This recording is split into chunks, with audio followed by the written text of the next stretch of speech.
الشيطان الرجيم بسم الله الرحمن الرحيم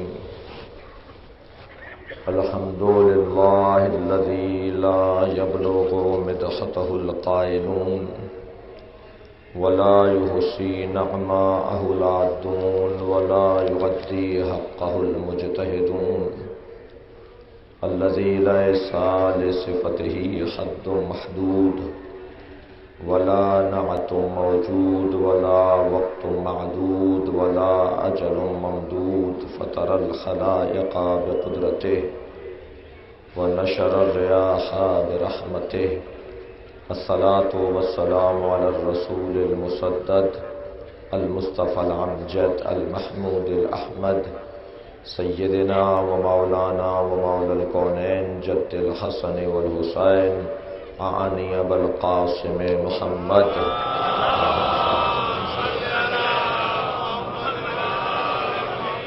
وآله الطيبين الطاهرين المعصومين الذين قال الله إنما يريد الله ليذهب عنكم الرجس أهل البيت ويطهركم تطهيرا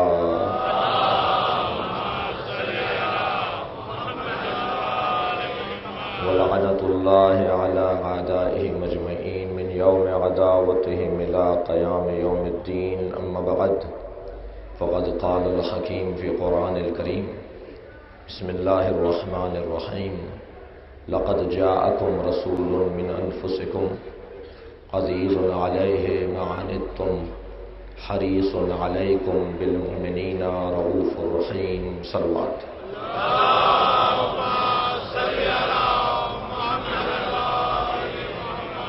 سورہ مبارکہ توبہ کی 128ویں آیت کریمہ سیرت مصطفیٰ کے عنوان پر غور کرتے ہوئے آج اس منزل بیان پر آپ کی توجہات کو مبذول کرانا چاہوں گا کہ یہ ذات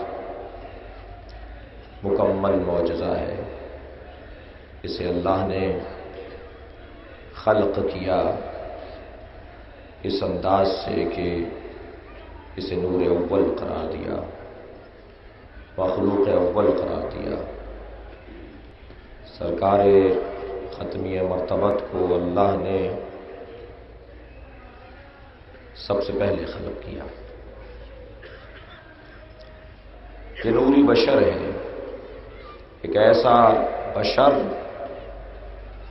جس کی اصالت نور ہے، جس کا عارض بشر ہونا ہے.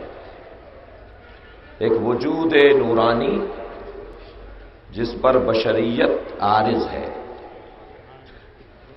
پروردگار عالم نے ان کے وجود کو سب سے پہلے خلق کیا ہے نورانیت کے حوالے سے. نور حرارت آور ہے. جہاں نور ہے وہاں حرارت ہے، اور جہاں حرارت ہے وہاں حرکت ہے. یہ مائک بغیر حرارت کے نہیں چل رہا، میری آواز کو کئی برابر کر کے پیش کر رہا ہے. اس میں حرارت ہے، اور حرارت کا لازمہ یا یوں کہیے کہ حرارت نتیجہ ہے نور کا. یہ جو بلب جل رہے ہیں یہ بھی نور ہے، اور اس سے روشنی پھیل رہی ہے. مگر یہ جو آواز میری کئی برابر ہو کر آپ تک پہنچ رہی ہے، اس میں کوئی روشنی دکھائی نہیں دے رہی. اور اس میں جو ایک بلب روشن ہے اس سے ایک نور نکل رہا ہے. معمولاً میں اور آپ جب نور کے بارے میں سوچتے ہیں تو پہلا ذہن تبادر، پہلا تصور ہمارا اس نور کی طرف جاتا ہے جس سے روشنی نکلتی ہے. لیکن عزیزان اکرامی یہ بھی نور ہے کہ جو ہماری آواز کو کئی برابر کر رہا ہے. مگر فرق اتنا ہے کہ ایک نور ہے حسی اور ایک نور ہے غیر حسی. میرے حواس خمسہ، آپ کے حواس خمسہ، جسے محسوس کر لیں، ہم اسے کہتے ہیں نور حسی۔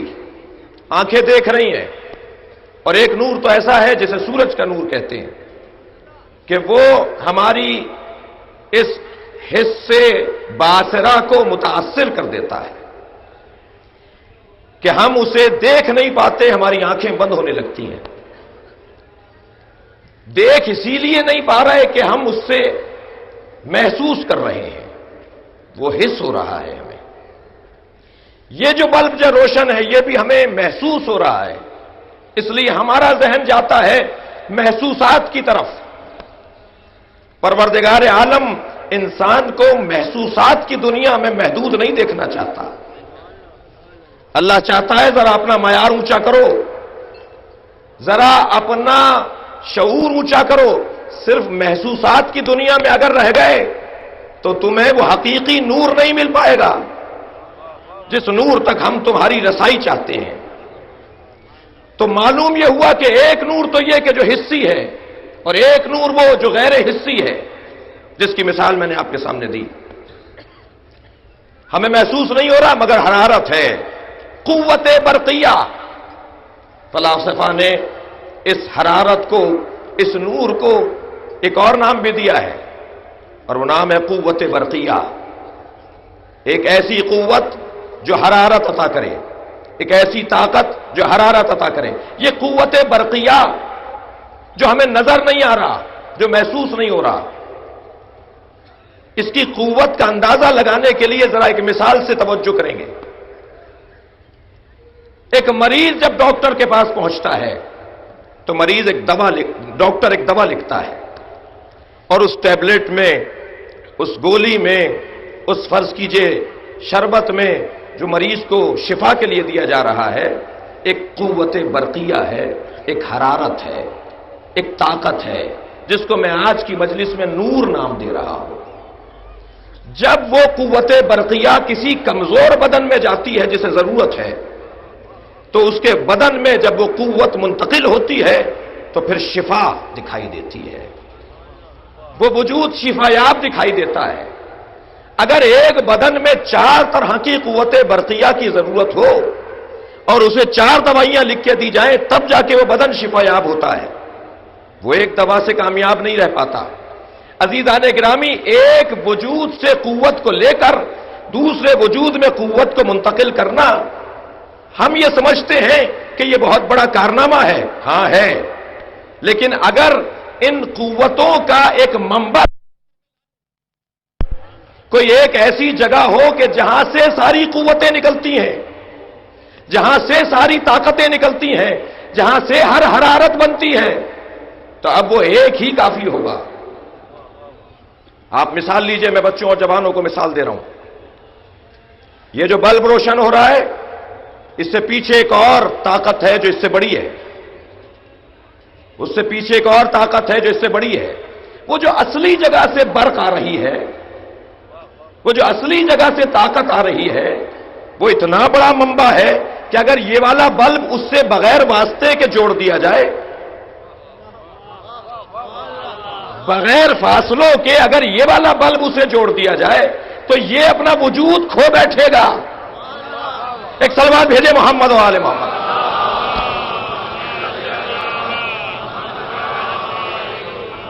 عزیزان گرامی، آپ کی توجہ تھوڑی سی زیادہ چاہیے آج کی اس بیان کے اوپر۔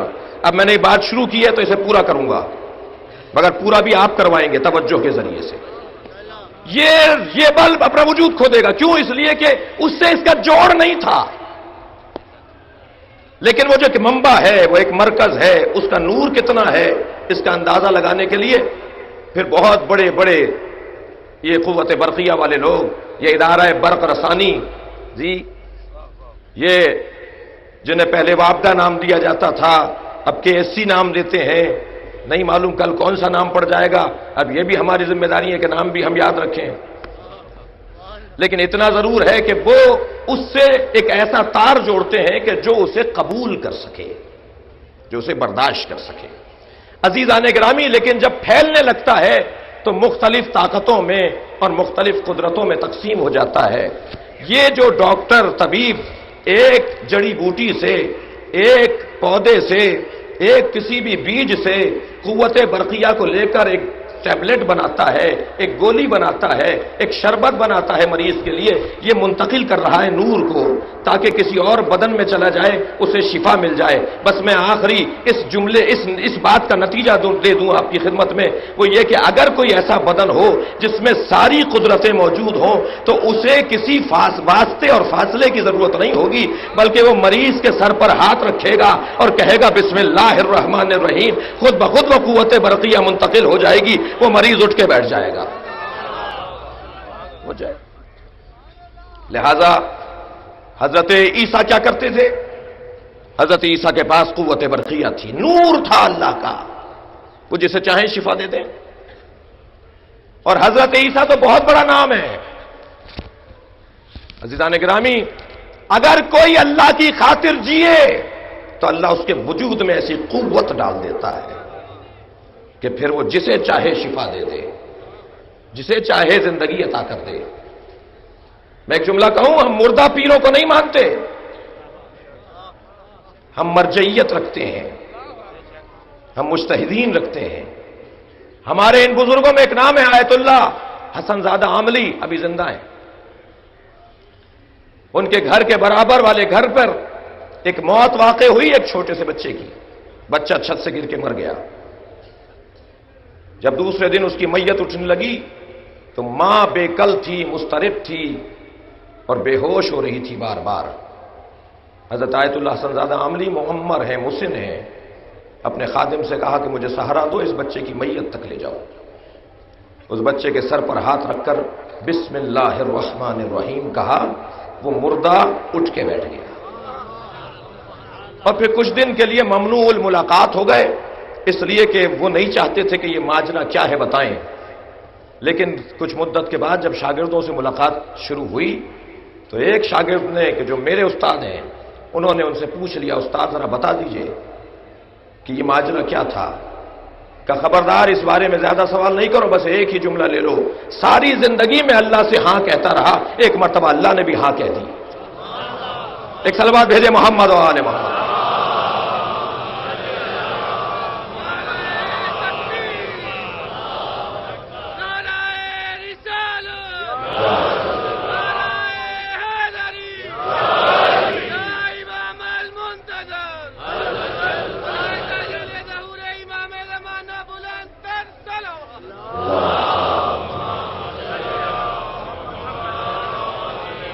اب یہ جو نور پروردگار عالم نے بنایا، میں آپ کو نتیجتاً یہ جملہ کہوں کہ پروردگار عالم نے وہ اصلی منبع سرکار کی ذات کو قرار دیا ہے۔ سارے نبیوں کو نور مل رہا ہے نبی کی ذات سے، سارے ولیوں کو نور مل رہا ہے نبی کی ذات سے، سب اماموں کو نور مل رہا ہے نبی کی ذات سے۔ وہ اصلی منبع جو نور اول ہے وہ سرکار دو جہاں کی ذات ہے۔ جس کے نام میں مدحت اور جس کے نام کے اندر کمال پایا جاتا ہو، اس کی زندگی میں کتنا کمال ہوگا۔ اللہ نے اس وجود کا نام پر تو غور کیجئے سرکار کے، اللہ نے اس وجود کا نام محمد رکھا ہے۔ اللہ نے نام رکھا ہے مگر اللہ کی چاہت کا اظہار ابو طالب نے کیا ہے۔ جب حضرت عبد المطلب سے کہا تھا کہ بابا اس بچے کا نام محمد رکھ دیجئے، اس لیے کہ یہ حسین بہت ہے، خوبصورت بہت ہے، اس میں جمال بہت پایا جاتا ہے۔ عزیزو، نبی کی ذات نور ہے مگر نور غیر حسی ہے، جسے دیکھنے اور پہچاننے کے لیے ایک دوسرا نور چاہیے۔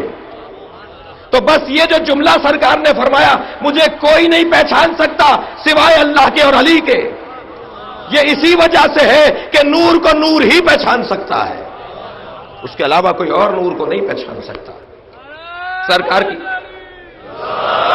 سرکار کی ذات بہت اونچی ہے، سرکار کا نام بہت اونچا ہے۔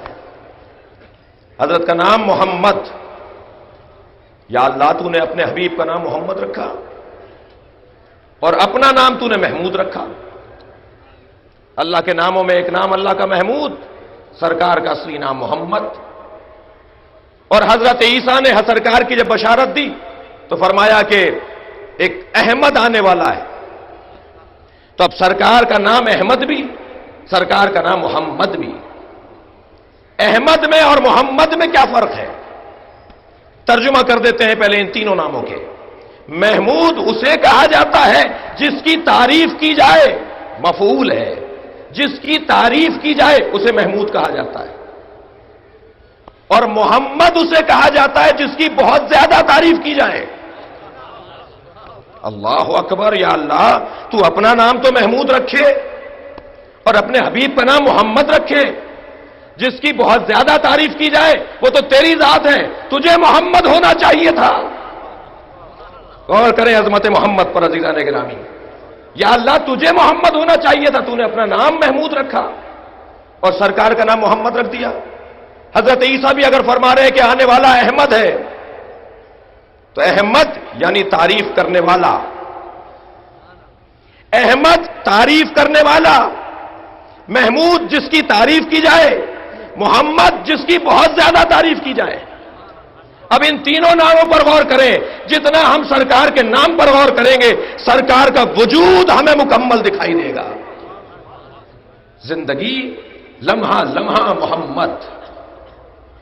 احمد سرکار کا نام اس لیے کہ جب یہ زمین پر آنے سے پہلے اللہ کی تعریف کر رہے تھے تو ان کا نام آسمانوں پر اللہ نے احمد رکھا، محمد رکھا، اور خود اللہ نے اپنا نام محمود اس لیے رکھا کہ محمود اسے کہا جاتا ہے جس کی سب تعریف کر رہے ہوں، جس کی تعریف کرے، ذرہ ذرہ کرے، جس کی حمد کرے اسے محمود کہا جاتا ہے۔ اچھا یہ جملہ بھی لے لیجئے ذرا کہ حمد اور مدح میں فرق ہے، مدحت میں اور حمد میں فرق ہے۔ مدح کی جاتی ہے افعال غیر اختیاری کی، کمال غیر اختیاری کی جب تعریف کی جائے تو اسے مدح کہا جاتا ہے۔ چاند کی تعریف کی جائے اسے مدح کہا جائے گا، سورج کے بارے میں تبصرہ کیا جائے اور اس کے حسن اور اس کے نور پر بات کی جائے تو اسے مدح کہا جائے گا۔ کوئی انسان خوبصورت ہو جو اللہ نے بنا کر بھیجا ہے، اس کی تعریف کی جائے تو اس کی یہ مدح کہلائے گی۔ کا چہرہ بہت اچھا ہے، آنکھیں بہت اچھی ہیں، ان کے اپنے ہاتھ میں تو نہیں تھیں، اپنی آنکھیں انہوں نے خود نہیں بنائی، تو بس کمال غیر اختیاری کی جب تعریف کی جائے تو اسے مدح کہا جاتا ہے، لیکن جب کمال اختیاری کی تعریف کی جائے تو اسے حمد کہا جاتا ہے۔ اپنے اختیار سے انہوں نے کام انجام دیا ہے، لہذا اسے کیا کہا جائے گا؟ اسے حمد کہا جائے گا۔ یا اللہ تو محمود ہے جس کی تعریف کی جائے اور تیرا حبیب محمد ہے جس کی زیادہ تعریف کی جائے، تو ایک ہی جواب آئے گا، ساری دنیا اگر میری تعریف کر لے تو میں محمود رہوں گا، لیکن جب میں اپنے محمد کی تعریف کروں گا تو وہ محمود نہیں کہلائے گا، وہ محمد کہلائے گا۔ صلوات بھیجے محمد و آل محمد۔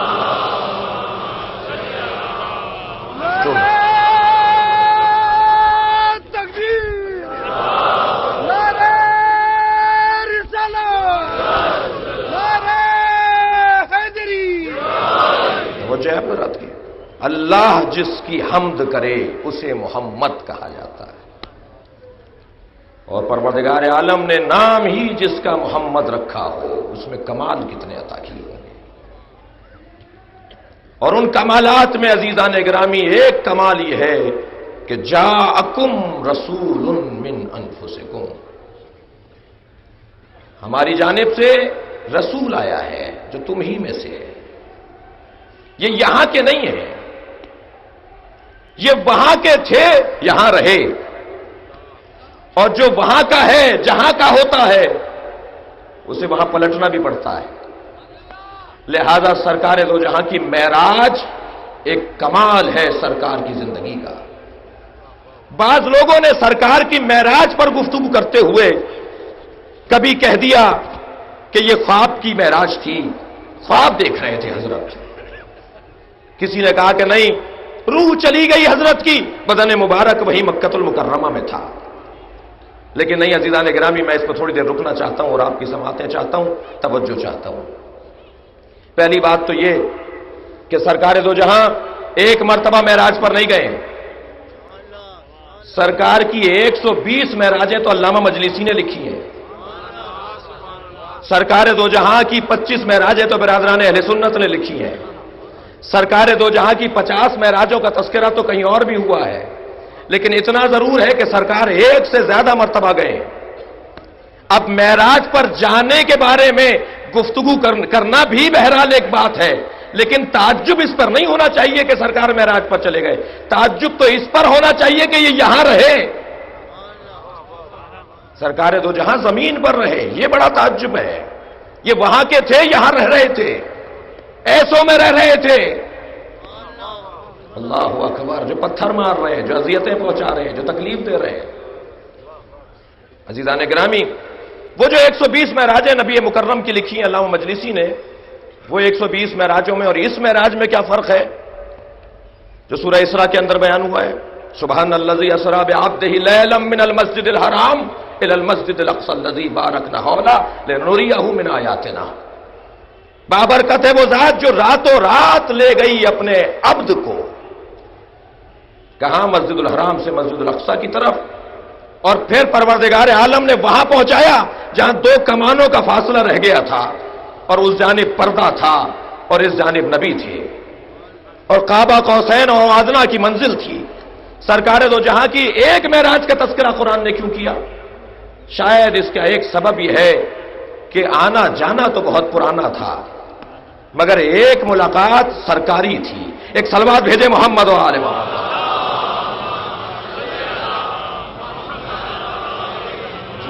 یہ نجی دورے تو بہت رہے، توجہ ہے، مجھے کہنے کی ضرورت پڑے گی، توجہ ہے۔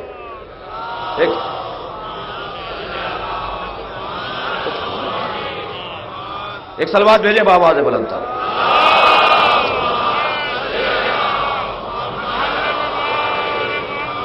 بھائی آپ لوگ زبردستی بیٹھے ہیں یا اختیار سے بیٹھے ہیں؟ ایک صلوات بھیجے محمد و آل محمد۔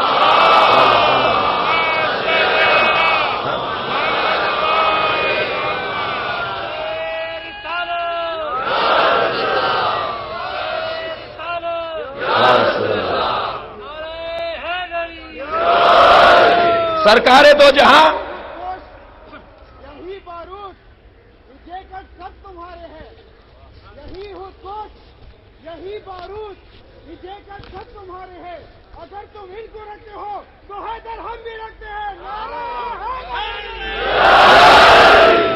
سرکار دو جہاں ایک سرکاری دورے پر جا رہے ہیں، اللہ بلا رہا ہے نبی کو، اور بلانے کے لیے سواری بھی جو بھیجی ہے وہ ایک ہی دفعہ بنی ہے اور ایک ہی کے لیے بنی ہے، جس کا نام سرکار کو دینے والی سواری کا نام براق رکھا، بجلی کی طرح چلنے والی سواری۔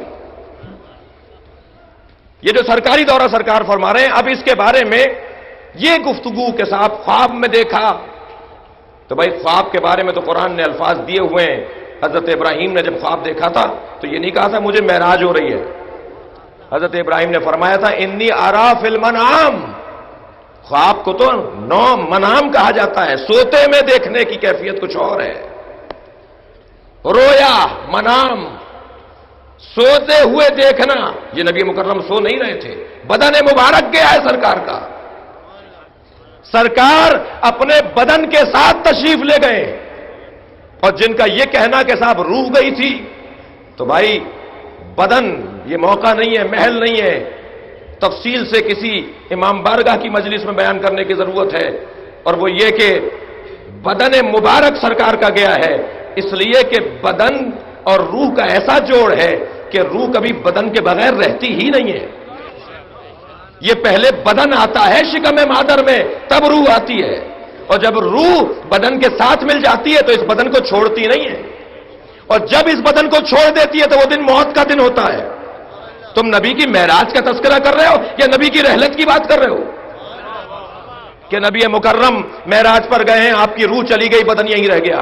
نہیں عزیزان گرامی، اب یہ روح بدن کو چھوڑتی نہیں ہے، یہ مرنے کے بعد بھی نہیں چھوڑتی، اس لیے کہ مرنے کے بعد جس بدن کو ہم دفنا کر آ جاتے ہیں وہ بدن سے یہ روح نکل کر ایک جسم برزخی میں چلی جاتی ہے، ایک اور جسم سے مل جاتا ہے جو بدن ہے برزخی بدن، وہاں بھی روح بغیر بدن کے نہیں رہتی۔ شاید میرا مدعا اس مثال پر روشن ہے کہ یہ روح بغیر بدن کے زندگی نہیں گزار سکتی، روح ہے تو بدن ہوگا۔ اب یہ بدن کبھی دنیا میں آنے سے پہلے رہا، ہمیں نہیں معلوم کیسا تھا، یہ بدن دنیا میں آنے کے بعد رہا، ہمیں معلوم ہے کہ ایسا ہے، اور یہ اس دنیا سے جانے کے بعد بدن پائے گی روح، کیسا ہوگا یہ جانے والے جانتے ہیں، اور وہ آ کے بتاتے بھی نہیں ہے کہ کیسا ہے، لیکن اتنا ضرور ائمہ کی احادیث سے ملتا ہے کہ یہ بدن برزخی کے بغیر روح رہ نہیں سکتی۔ تو عزیزو، روح تو علیحدہ ہو ہی نہیں سکتی بدن سے، نہیں ہو سکتا۔ سرکار دو جہاں معراج پر گئے اسی بدن مبارک کے ساتھ، اسی بدن مبارک کے ساتھ، عزیزو اسی بدن کے ساتھ گئے ہیں، تبھی تو اللہ نے عبد کہا ہے، ورنہ عبد روح کو نہیں کہا جاتا، اب اس وجود کو کہا جاتا ہے جو روح کے ساتھ ملے اور بدن کہلائے۔ سرکار اسی بدن کے ساتھ معراج پر تشریف لے جا رہے ہیں، اور ایک اسی آیت کے اندر جواب بھی موجود ہے، لیلن من المسجد الحرام اسرا لیلن، یہ اس لیے کہا گیا کہ روح کو رات اور دن کی ضرورت نہیں ہوتی،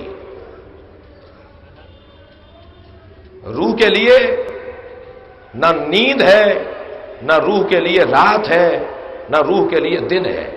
اگر یہ رات کا تصور اللہ دے رہا ہے تو یہ بدن کا مسئلہ ہے۔ سرکار کا یہی بدن مبارک معراج پر جا رہا ہے، اور سرکار جب معراج پر تشریف لے جا رہے ہیں تو اتنے لمحوں میں گئے، لیلن رات ہی میں واپس آ گئے، اور اتنا طویل سفر کرنے کے بعد جب سرکار واپس آ رہے ہیں تو اللہ اکبر، کیا کچھ دیکھ کر آئے۔ جب حدیث معراج کی تفصیل میں ہم جاتے ہیں تو ایک بڑی کتاب تیار ہو جاتی ہے کہ سرکار نے وہاں کیا کیا دیکھا، لیکن عزیزان گرامی، گئے اتنی جلدی ہیں، آئے اتنی جلدی ہیں کہ بستر بھی گرم ہے، وضو کا پانی بھی بہہ رہا ہے، زنجیر در بھی ہل رہی ہے۔ کہ تمہیں نہیں معلوم کہ جب روح کائنات ہٹے، جب بدن کائنات نکل جائے اس کے وجود سے، تو وہاں جو چیزیں ہوتی ہیں وہیں رکی رہ جاتی ہیں، جب دوبارہ لوٹے گا تو وہیں سے شروع ہوگا جہاں سے چھوڑ کر گئے تھے۔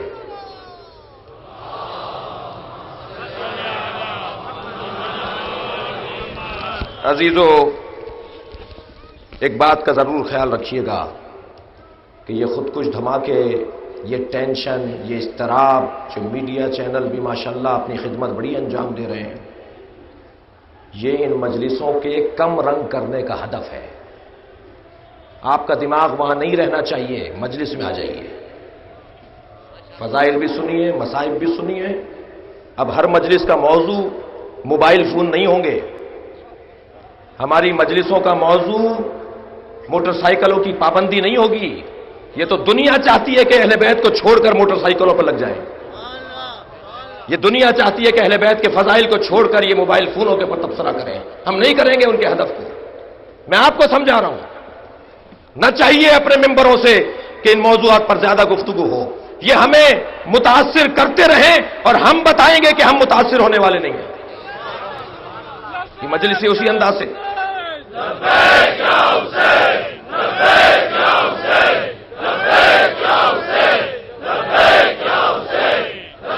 صلوات بھیجے محمد و آل محمد۔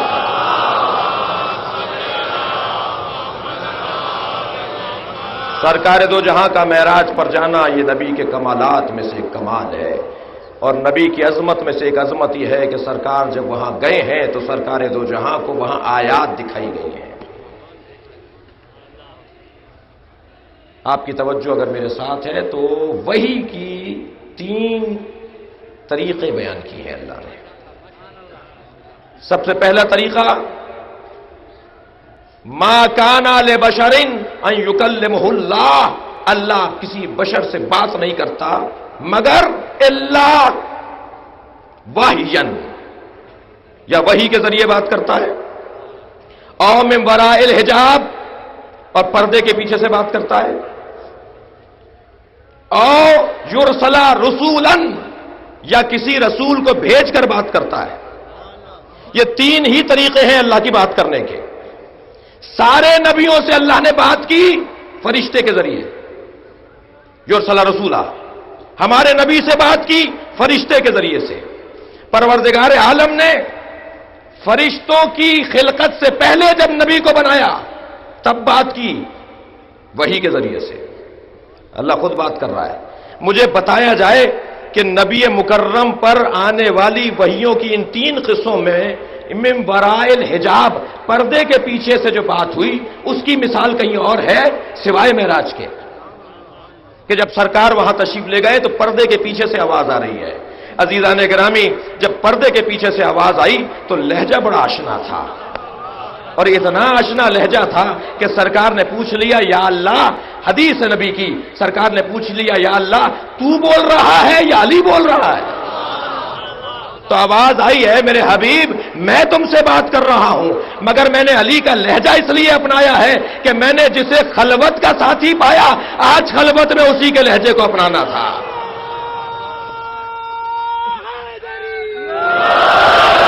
اور نبی مکرم اس لہجے میں اللہ سے بات کر رہے ہیں۔ کیا کہا؟ لِنُرِيَهُ مِنْ آیاتنا، ہم چاہتے یہ ہے کہ ہم تمہیں اپنی آیات دکھائیں۔ میرے مولا اپنے سینے پر ہاتھ رکھ کے فرماتے ہیں انا آیت اللہ الکبریٰ، میں علی اللہ کی بڑی نشانی ہوں۔ جب علی اللہ کی بڑی نشانی ہو اور نبی کو بلایا گیا ہو آیات دکھانے کے لیے، آیات سے ملوانے کے لیے، تو سب سے بڑی نشانی کو نہ دکھایا جائے؟ نبی کے حوالے کی ہے ولایت علی۔ اے میرے حبیب اپنی امت کو اکیلا چھوڑ کے نہ جانا، اپنی امت کو علی کے حوالے کر کے جانا۔ انا و علی ابوا هذه الامہ، میں اور علی اس امت کے 2 باپ ہیں۔ انا و علی من نور واحد، میں اور علی ایک نور کے 2 ٹکڑے ہیں۔ یہ آیات جسے اللہ نے معراج پر نبی کو عطا کیا وہ ہے نظام ولایت و امامت اہل بیت، تاکہ امت ہادی سے محروم نہ ہونے پائے،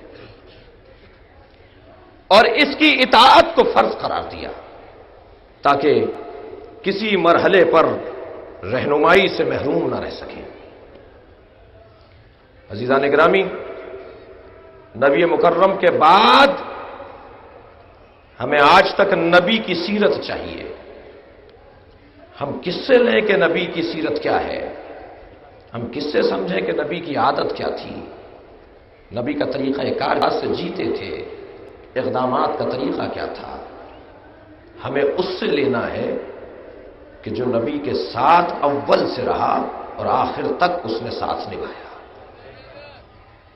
میں ایک مثال کے ذریعے، بہت مانوس ہو گئے نا دھماکوں سے، ایک بہت بڑا دھماکہ، ایک شور مچے کسی چوراہے پر، 2 بڑی گاڑیاں آپس میں ٹکرا جائیں، دسیوں لوگ خدا نہ خواستہ جہاں بحق ہو جائیں، دسیوں لوگ زخمی ہو جائیں، واقعے کی خبر ملے تو مختلف علاقوں سے لوگ جائے حادثہ پر پہنچے۔ واقعہ صبح چاشت کے وقت ہوا اور لوگوں کی آمد و رفت رات 8 بجے تک رہی، لیکن عزیزان گرامی جب پوچھیں گے آپ ہر جانے والے سے اور ہر دیکھنے والے سے تو ہر ایک کا بیان مختلف ہوگا۔ جو واقعے پر موجود تھا، حادثے پر موجود تھا، اس کا کچھ اور بیان ہوگا، جو 2 گھنٹے بعد گیا اس کا کچھ اور بیان ہوگا، جو 6 گھنٹے بعد گیا اس کا کچھ اور بیان ہوگا، جو حادثے کی جگہ کی صفائی کے بعد گیا اس کا کچھ اور بیان ہوگا۔ یہ بیان مختلف کیوں ہوں گے؟ مثلا جس نے حادثے کو دیکھا تھا وہ یہ کہے گا 2 گاڑیاں فلاں فلاں ٹکرائیں، اتنے لوگ مرے، اتنے زخمی ہوئے۔ جو 2 گھنٹے بعد گیا تھا اسے مرنے والے دکھائی نہیں دیے، زخمی بھی نہیں دکھائی دیے، مگر گاڑیاں دکھائی دی۔ اس نے کہا 2 گاڑیاں ٹکرائی ہیں بس۔ جو 2 گھنٹے بعد گیا اسے گاڑیاں بھی دکھائی نہیں دی، اس نے کہا کوئی حادثہ نہیں ہوا۔ یہ جو بیانات میں مختلف بیانات مل رہے ہیں، اس کا سبب کیا ہے؟ اس کا سبب یہ ہے کہ مختلف لوگوں نے حادثے کے مختلف مرحلوں کو دیکھا ہے، اور جو اول سے آخر تک رہا ہو وہ جو بیان دے گا وہ سچا بیان ہوگا اور وہ پورا بیان ہوگا۔ عزیزان گرامی، کوئی نبی کا 2 سال کا ساتھی ہے، کوئی سرکار کا 5 سال کا ساتھی ہے، ہمیں نبی اس سے چاہیے جو نبی کی گود میں آیا ہو اور اس وقت تک نبی کو چھوڑ کر نہ گیا ہو جب تک غسل و کفن نہ دے دیا ہو۔ صلوات بھیجے محمد و آل محمد۔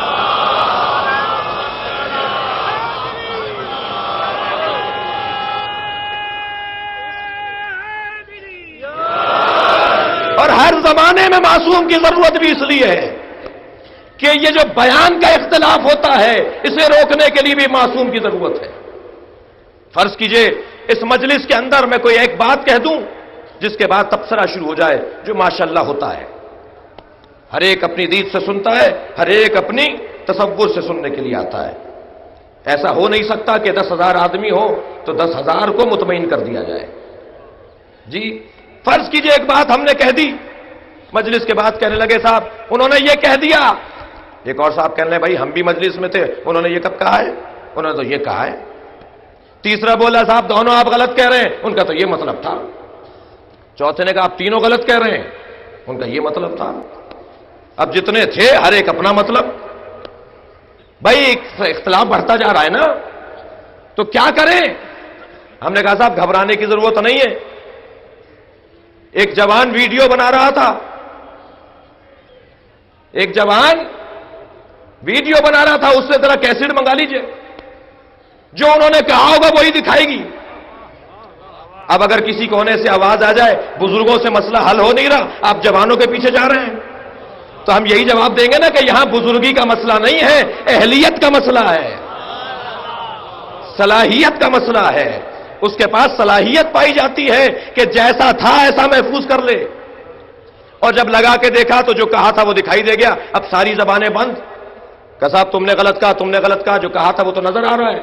تو عزیزان گرامی ضرورت ہے کہ نبی کے ساتھ ایک معصوم ہو کہ جو نبی کہہ رہے ہیں وہ محفوظ کرے، علی کے ساتھ ایک معصوم ہو جو کہہ رہے ہیں وہ محفوظ کرے، اور جب ہر معصوم کے ساتھ ایک معصوم ہو جو کہہ رہے ہیں وہی محفوظ کرے، تو جب اتنا ذخیرہ ہو جائے کہ امت کی ضرورت پوری ہونے لگے تو اب 12ویں کو ہم پردہ غیبت میں رکھ دیں گے، تمہارا اختلاف بڑھے گا تو ہم بھیج دیں گے، جو نبی نے کہا تھا وہی آگے بتائے گا۔ صلوات بھیجے محمد و آل محمد۔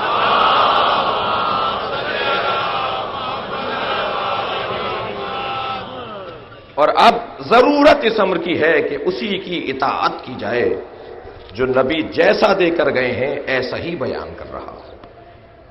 اور یہ اہل بیت عصمت و طہارت کا مقام اور ان کی عظمت ہے کہ یہ جلوت سے بھی آشنا ہے، یہ خلوت سے بھی آشنا ہے، یہ گھر کے اندر گھر رکھتے ہیں، اور جب اس انداز سے ان کی عظمت بیان ہوتی ہے تو اب جو یہ کہیں گے وہی نبی مکرم کا دیا ہوا ہوگا۔ اور انہوں نے اللہ کی جانب سے جو مقام پایا ہے، یہ صاحب ہیں، یہ مالک ہیں، ان کی اطاعت ضروری ہے۔ عزیزو، اگر اس کائنات پر نظام اطاعت کو ختم کر دیا جائے تو یہ دنیا آخری دن پائے گی، وہی آخری دن ہوگا تباہی اور بربادی۔ لہذا نظام اطاعت اس پوری کائنات کو جوڑنے کا ذریعہ ہے، وہ حیوانات میں، نباتات میں، جمادات میں، وہ انسانوں میں، اور وہ اطاعت کا نظام بہترین اس گھرانے نے ہمیں کر کے دکھایا ہے۔ آج جس ممدوح کے مصائب کا بیان ہے، میں مصائب پڑھنے سے پہلے ایک جملہ کہوں کہ اگر وہ سپاہی ہوتے کربلا میں تو 3 محرم کو ہی نقشہ بدل گیا ہوتا، 4 محرم کو ہی نقشہ بدل گیا ہوتا۔ وہ سپاہ سالار تھے، وہ علمدار کربلا تھے، اور علمدار بنایا ہی ذمہ دار ہو جاتا ہے۔ میں حضرت عباس کی زندگی سے ایک نقطہ لے کر آپ کی توجہات چاہوں گا کہ اس کی طرف ہوں، وہ یہ کہ ہر ایک کو ایک ذمہ داری دی گئی ہے، جب اس کی ذمہ داری کا اقرار اور احساس ہو جائے تو معاشرہ اپنی صحیح سمت پر سفر کرتا ہے۔ ذمہ داری ہے رینجرز کی اور پولیس کی کہ وہ تحفظ فراہم کریں، ذمہ داری ہے فلاحی اداروں کی کہ وہ متاثرین کی خدمت کریں، ذمہ داری ہے مثلاً پاک محرم کی کہ وہ فرش اعضاء کا اہتمام کریں، ذمہ داری ہے میری کہ میں عظمت پیغمبر کے بیان کو مسلسل رکھوں۔ ہر ایک کی اپنی ذمہ داری ہے۔ اگر کوئی کسی کی ذمہ داری میں دخل اندازی کرے گا تو وہیں سے معاملات خراب ہونے لگتے ہیں۔ ہمیں اپنے شہر کے پولیس اور رینجرز کے اہلکاروں پر اعتماد کرنا ہوگا، اور یہ جملہ میں آج کہہ رہا ہوں، اب سے 4 سال پہلے میں نہیں کہتا یہ جملہ۔ اس کی وجہ ہے ہمارے بیانات میں جب پولیس اور رینجر سے متعلق، لا انفورسز کے اداروں سے متعلق بد اعتمادی کی بو آتی ہے تو اس کا ایک سبب ہے اور تھا، اور وہ سبب یہ تھا کہ جہاں کرپشن ہو، جہاں پرچی کا نظام چلتا ہو، جہاں سفارشوں پہ افسران لگتے ہوں، جہاں پر بدعنوانیاں ہوں، جہاں رشوت خوری ہو، وہاں ہم کیسے اعتماد کر لیں کہ جو آپ کہہ رہے ہیں وہ صحیح کہہ رہے ہیں؟ ہماری بد اعتمادی کا ایک سبب ہے جس ملک میں کرپشن ہو، جس ملک کے اندر بدعنوانیاں ہوں، جہاں تعلقات کی بنیاد پر افسران لگائے جاتے ہوں، ان پر ہم کیسے اعتماد کر لیں؟ لیکن آج اعتماد ہمارا بڑھ رہا ہے، اس لیے آج ہم اعتماد اپنا بڑھا رہے ہیں، اس لیے کہ یہ خود متاثر ہیں، یہ خود شکار ہے دہشت گردی کا۔ اب انہیں بھی مارا جا رہا ہے، جو ہمارے لیے افسوسناک ہے۔ جس ملک کے محافظ غیر محفوظ ہو جائیں، اس ملک کا عام شہری کہاں جائے؟ اس ملک کا عام باشندہ کیا کرے؟ اس لیے ہمارے اعتماد میں کچھ اضافہ ہوا ہے، اس لیے کہ اب یہ بھی متاثر ہے۔ ہمیں حق دیں کہ ہم بد اعتمادی کریں آپ پر، ہمارا حق ہے کہ ہم بد اعتمادی کریں۔ جہاں پارٹی بازیاں ہوں، جہاں گروپنگ ہو، جہاں رشوت ستانی ہو، جہاں غیر معیاری کو ایک معیاری مقام پر بٹھایا جائے۔ کیا میں غلط کہہ رہا ہوں؟ کیا ایسا نہیں ہے ہمارے ملک میں؟ جب ایسا ہے تو پھر ہماری بد اعتمادی پر آپ کو ناراض نہیں ہونا چاہیے، ہمیں حق دینا چاہیے۔ عزیزان گرامی،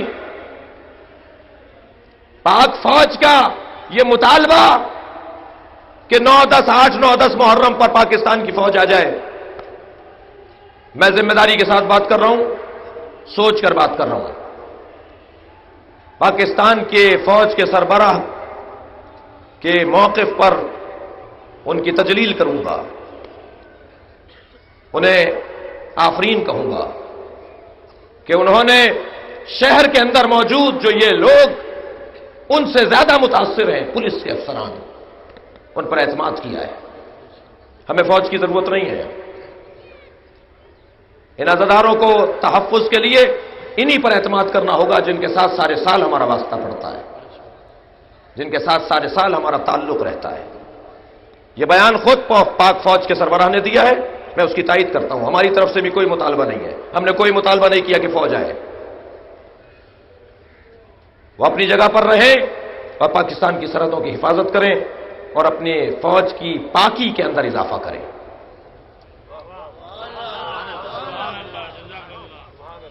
عزیزان گرامی، جہاں تک مسئلہ حالات کا ہے، اس انداز سے میڈیا چینل اسے دے رہے ہیں، شاید یہ صحافت کا حصہ ہو، مگر خبردار،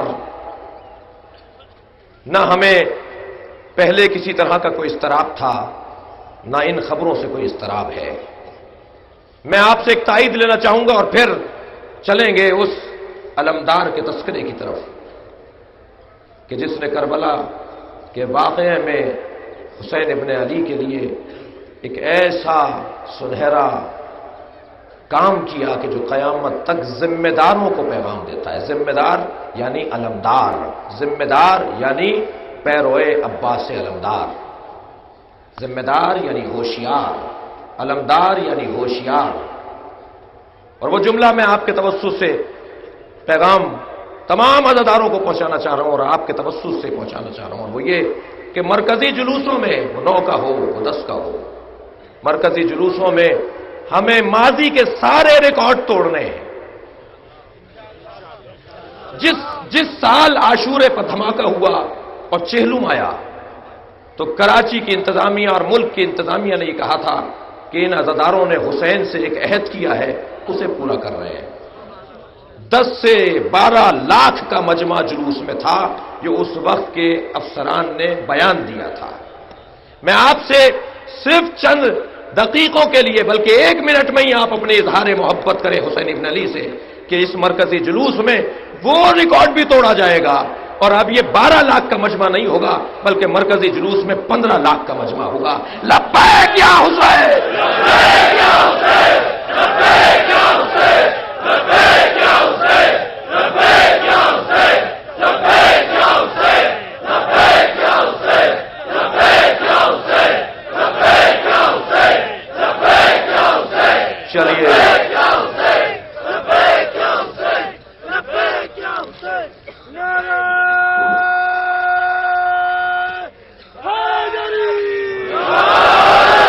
آج 8 محرم ہے، آپ نے سبیل پلا لی یا سبیل پلائیے یا سبیل پیجیے، اس لیے کہ اس سبیل کا بڑا گہرا تعلق ہے پیاسوں کے ساتھ، اور اس سبیل کا تعلق بڑا گہرا ہے علمدار کے ساتھ۔ مجلس میں خواتین بھی ہیں عزاداروں، سلام اس ماں پر ہو جو ہر روز جنت البقیع میں جاتی ہے اور اپنی انگشت شہادت سے 4 قبروں کے نشان بناتی ہے، اور اپنے 4 بیٹوں کے نام لکھ کر ام البنین کہتی ہے، خبردار مجھے ام البنین مت کہا کرو، اس لیے کہ ام البنین تو اسے کہا جاتا ہے جس کے بیٹے ہوں۔ میرے بیٹے کہاں رہے؟ میرا عباس کربلا میں مارا گیا، میرا عون، میرا جعفر، میرا عثمان کربلا میں مارا گیا، حضرت عباس کے 4 بھائی کربلا میں امام حسین پہ شہید ہو گئے۔ سلام ہو سلمدار کربلا پر جس کے گرنے پر حسین نے کمر پکڑ لی۔ الآن انکسر ظہری، عباس اب میری کمر ٹوٹ گئی، اے میرے بھائی تمہارے جانے نے حسین کی کمر توڑ ڈالی۔ امام حسین جناب عباس کو مشکیزہ دے کر کہتے ہیں، عباس یہ نیزہ مجھے دو اور جاؤ ان بچوں کے لیے پانی لے کر آ جاؤ۔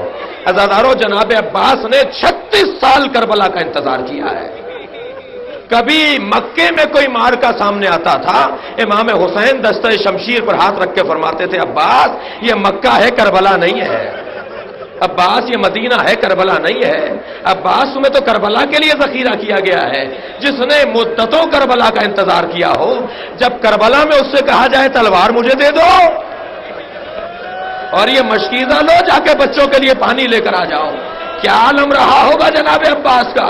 عزاداروں، مقتل میں تو میں نے یہ جملہ نہیں پڑھا، لیکن ایک بزرگ سے سنا کہ ایک شخص نے حضرت عباس کے کٹے ہوئے سر کو دیکھ کر کہا تھا، یہ چہرہ بتا رہا ہے کہ یہ گھٹ گھٹ کے مرا ہے۔ جس کے دل میں تمنا تھی کہ میں اپنے جوہر شہادت دکھاؤں گا، اسے کربلا میں جوہر شہادت دکھانے کا موقع نہیں ملا۔ امام نے فرمایا، عباس جا کے پانی لے آؤ۔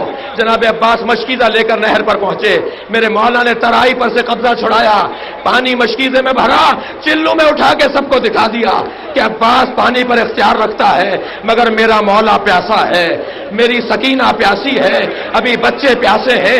میرے مولا نے وہ پانی دوبارہ نہر کے حوالے کر دیا، مشکیزے کو بھر کر چلے ہیں۔ جیسے ہی خیمے قریب آنے لگے، تیر برسنے لگے، ظالموں نے وار کرنا شروع کیا، بازو قلم ہو گئے۔ عباس اب خیمے کی طرف کیسے جائیں؟ جب تیر مشکیزے میں لگا تو آواز دیا، ہے گھوڑے مجھے اب خیمے نہ لے جا، اس لیے کہ پانی نہیں رہا عباس کے پاس۔ جیسے ہی گھوڑا مرا، ایک مرتبہ سر پر گرز آہنی لگا، آواز دی، مولا سلام۔ حسین لاشے پر پہنچے اور جیسے ہی اپنے بھائی کا لاشا دیکھا رونے والوں تو فرمانے لگے، عباس اب وہ آنکھیں جاگیں گی جو تمہاری وجہ سے سو جایا کرتی تھی۔ عباس، زینب تمہاری وجہ سے حرام کر لیتی تھی، یہ بچے تمہاری وجہ سے حرام کر لیتے تھے، عباس اب وہ جاگا کریں گے، اس لیے کہ عباس مارا گیا۔ عباس اب وہ سو جائیں گے جو تمہارے خوف سے جاگا کرتے تھے۔ عباس لشکر یزید اب آرام سے رہے گا، اس لیے کہ عباس مارا گیا۔ میرے مولا کا لاشا اٹھانا چاہتے ہیں، فرمایا مولا میرا لاشا نہ اٹھائیے گا، اس لیے کہ میں چاہتا یہ ہوں میرا لاشا یہی رہ جائے۔ ارے اگر سکینہ نے بڑھ کر پوچھ لیا چچا پانی کیا ہوا، سکینہ کو کیا جواب دوں گا؟ امام حسین لاشا نہیں اٹھایا، زادارو لے کر آئے ہیں خالی علم۔ سکینہ نے بچوں کو آواز دی، بچوں آؤ، وہ میرے چچا کا علم آ رہا ہے، دیکھو میرا چچا پانی لے کر آ گیا۔ سوکھے کوزے لیے ننھے ننھے بچے آتے ہوئے علم کا انتظار کر رہے تھے، لیکن کیا دیکھا؟ خالی علم آیا، عباس نہ آئے۔ اے بابا میرا چچا کہاں رہ گیا؟ اے سکینہ چچا کا انتظار نہ کرو، وہ ترائی پر سو گئے۔ الا لعنت اللہ علی قوم الظالمین فسيعلم الذين ظلموا أي منقلب ينقلبون۔ یا اللہ ان آوازوں پر رحمت نازل فرما، ان عزاداروں کی حفاظت فرما، ہم سب کی عاقبت بخیر فرما، پاکستان کو ترقی اور عظمت عطا فرما، امام زمانہ کے ظہور میں تعجیل فرما۔ ربنا آتنا فی الدنیا حسنۃ وفی الآخرۃ حسنۃ وقنا عذاب